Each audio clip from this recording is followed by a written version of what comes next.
ऐसे अरुणाचल क्षेत्र में अभी कुछ 20 वर्ष पहले जिनका शरीर छूटा, वो भी पंखा लेके बैठे रहते थे। उनका नाम योगी राम सूरत कुमार हुआ है। क्या नाम है? उनका आश्रम है तिरुवन्नामलई। आप कभी कृष्णगिरी आओगे तो 2 घंटे में अरुणाचल क्षेत्र जा सकते हो। भगवान शंकर के शिवरात्रि के दिन में जो निशा काल होता है रात में 3 बजे, जिसको लिंगोद्भव काल कहते हैं, लिंग के रूप में भगवान प्रकट हुए, उस समय को शिवरात्रि में लिंगोद्भव काल कहते हैं ना। ये लिंग का उद्भव ही यही अरुणाचल क्षेत्र में भगवान लिंग के रूप में प्रकट हुए। जय जय गुरुदेव। इतना विशेष महिमा है दक्षिण में, ये अरुणाचल क्षेत्र का इतना महिमा है। इस क्षेत्र में अभी कुछ वर्ष पहले एकदम गली में बैठे रहते थे, भीख मांगते थे, बड़े सिद्ध पुरुष हुए। ऐसे सिद्ध पुरुष का नाम हुआ योगी राम सूरत कुमार। अभी 20-30 साल वर्ष पहले ही उनका शरीर छूटा है, अभी के हुए। इनका एक अनन्य भक्त रहता था, वो रोज उनका दर्शन करने जाता। इस भक्त के दर्शन करने वाले के एक दोस्त था, टायर का धंधा करता था। टायर शोरूम था, ये कार के जब टायर होते हैं, लारी के टायर होते हैं ना, ये टायर का बिजनेस करने वाला इसका दोस्त था। लेकिन वो बड़ा नास्तिक, ये बड़ा आस्तिक, दोनों दोस्त। अब एक दिन ये भगवान राम सूरत कुमार का दर्शन करने जा रहा है, तो रास्ते में ये टायर बेचने वाला दोस्त मिल गया। तो ये बोला मैं गुरु का दर्शन करने जा रहा हूँ। तो बोला तू जा भाई जा, मैं मेरे काम में जा रहा हूँ। इसने बोला तू भी चलना, उधर मत आ, मुझे मालूम है कि तू किसी को मानता नहीं है, तू बाहर वृक्ष के पास बैठे रहना और मैं दर्शन करके आ जाऊंगा, फिर हम दोनों जाके अपना काम पूरा कर लेंगे। उन दोनों को कुछ काम था एक साथ, तो इसने बोला मेरे साथ ही चल, तू बाहर बैठना, मैं दर्शन करके आ जाऊंगा।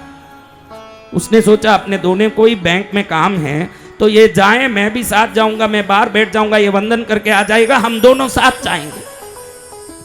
दोनों गए। अब ये अंदर गए, हाथ जोड़े ना, योगी राम सूरत कुमार महाराज को हाथ जोड़ा जो भक्त था।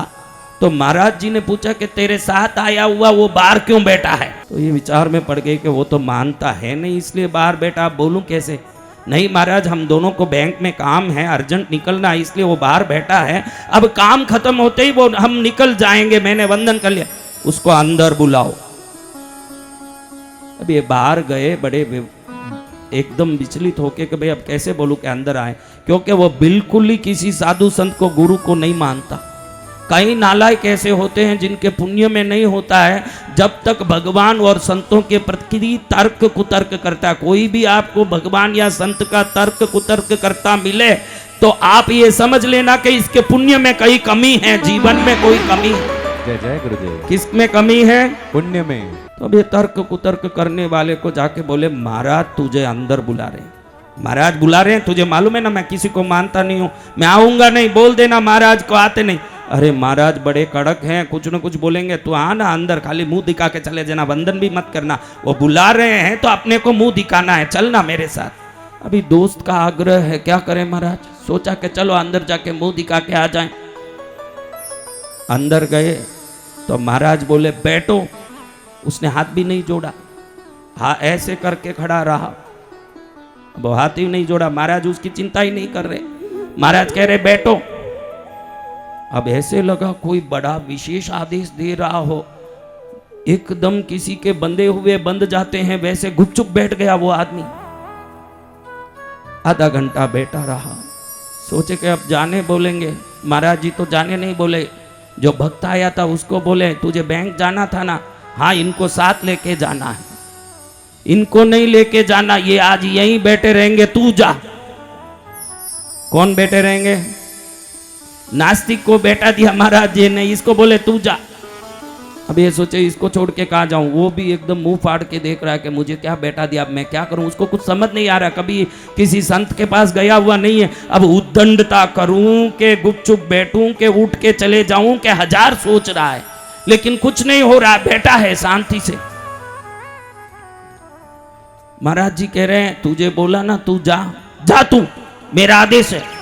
अभी इनको हुई घबराहट, महाराज जी का मेरे गुरु हैं, मैं उनका शिष्य हूँ, बोल रहे हैं जाना पड़ेगा, तो इनको ये बैठे रहेंगे, तू जा। वो बैठे ही हैं नहीं, इनको जाना पड़ा। वो बैठे रहे। सुबह 10 बजे आए हुए 12 बजी, 1 बजी, 2 बजी, 3 बजी, पानी नहीं, चाय नहीं, नाश्ता नहीं, खाना नहीं, बैठे हैं बैठे हैं। महाराज जी भी अपने काम में लगे, हिलते नहीं बन रहा, हिले तो शरीर नहीं हिले, ढूलते नहीं बन रहा, ढूले तो शरीर नहीं ढूले, उठते नहीं बन रहा, शरीर उठे नहीं, फंसे हुए हैं। मैं बाजपुर से आई हूँ और दीदी की रसोई में गुलाब की खुशबू आ रही है। बजाओ ताली जोर से। मैंने कहा हल्द्वानी वाली बहन उठेगी, लेकिन उसको फोन भी आ गया है, अभी तक उठी नहीं। अब महाराज जी बैठे रखे हैं, अब बैठे रखे हैं तो ऐसे बैठे रखे हैं, बैठा है।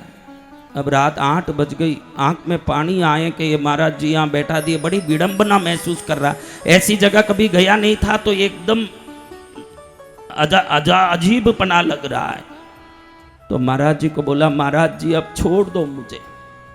तो महाराज जी योगी राम सूरत कुमार ने कहा, छोड़ तो दूंगा लेकिन पकड़ के भी मेरे लिए नहीं रखा हूं, ले। ऐसे बोल के हाथ पकड़ा उस आदमी का। जैसे ही हाथ पकड़ा, करंट का शॉक लगे, जैसे शॉक लगे, और बोल रहे हैं कि खिड़की में देख। वहां से खिड़की है, खिड़की से बाहर देखे तो बाहर अजीब दृश्य दिख रहा जो कभी कोई देख नहीं सकता।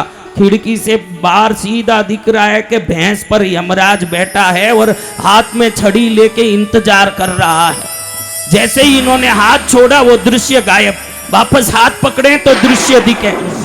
अब इसको समझ आ गया कि इनके हाथ पकड़ने से ही मेरे को ये दृश्य दिख रहा, ये हाथ छोड़ दें तो ये दिखता नहीं है।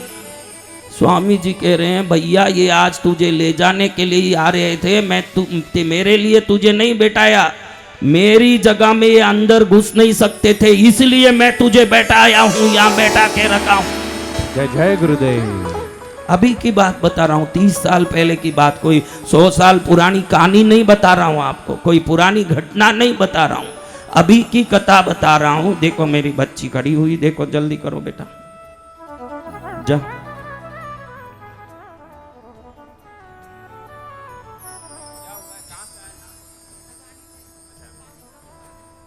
बोलिए, अपना नाम बोलो बेटा। मेरा नाम निर्मला राणा है। हाँ। और मेरी बेटी ने पानी रखा है भोजन, और तो उसमें पानी कम हुआ है। आप कहाँ से आई हो? हल्द्वानी से। हल्द्वानी में कहाँ रहती हो? किराए में रहती हूँ, जीवनपुरम में। वैसे नानोमता मेरा घर है। बजाओ ताली जोर से। बोला तो होना ही है, जय जय होगा नहीं ऐसे। गुरुजी जाने वाले, पानी पी पी के गुरुजी का पेट इतना बड़ा कैसे हुआ? खूब पानी पिया, हलवा खाया, चाय पिया।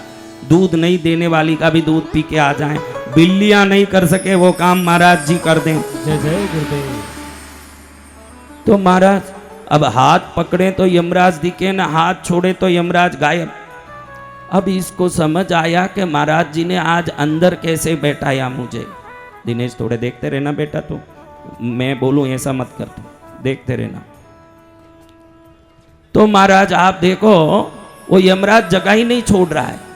महाराज जी कह रहे हैं कि ये मेरे आश्रम के अंदर नहीं आ सकता, कृष्णगिरी तीर्थ के अंदर यमराज का प्रवेश ही मना है। जय जय गुरुदेव। तो अब सुबह हुई, जागता, अभी बोलो, सामने यमराज ले जाने आया दिख रहा है, नींद आएगी? आनंद आएगा? ऐसे तड़पता रात भर बैठा था। सुबह 6 बजी यमराज वहीं का वहीं खड़ा दिख रहा, वहीं भैंस, वहीं काला रूप, हाथ में छड़ी, दंड, पाश, और यमराज खड़ा दिख रहा है। ये सच्ची घटना आपको बता रहा हूं। टायर बेचने वाला तिरुवन्नामले में, आज उसके बेटे वहीं धंधा करते हैं, उसका टायर शोरूम आज भी है उधर। तो महाराज सुबह 6 बजे ये घबरा गया। आपको मैं मानता हूं महाराज, अब मैं नास्तिक नहीं रहा, मुझे क्षमा कर दो, आपके शरण में ले लो, मुझे बचा लो महाराज। चरण में पड़ के रो रहा। कभी नास्तिक बन के गली में घूमते हो ना, ध्यान में रखना, जिस दिन संत के चरण में जाते हो, यमराज से बचने की आपको ताकत मिलती होगी, तब आप जाओगे, वरना संभव नहीं है कि आप संतों के चरण में रहोगे। जब ये इतना गिड़गिड़ाया तो महाराज जी ने खिड़की को देख के बोला, अब निकल, तेरा कोई काम नहीं है यहाँ, मेरा आदेश है, तुझे निकलना, इसको छोड़ दे तू अभी। जैसे ही ये बोले, हाथ पकड़े हुए हैं उस व्यक्ति का, वो देख रहा है कि यमराज योगी राम सूरत कुमार को प्रणाम कर रहा है और भैंस के साथ उड़ के आकाश की ओर जा रहा है। बच गया, उसके बाद भी 15 साल जीवित रहा। जय गुरुदेव। किसका प्रभाव मारा? गुरुदेव का। किसका प्रभाव? देवा गुरु देवा दौड़े चले आएंगे, देवा गुरु देवा दौड़े चले आएंगे, देवा गुरु देवा दौड़े चले आएंगे, देवा गुरु देवा दौड़े चले आएंगे। हम जब बुलाएंगे दिल से बुलाएंगे, देवा गुरु देवा दौड़े चले आएंगे, देवा गुरु देवा दौड़े चले आएंगे।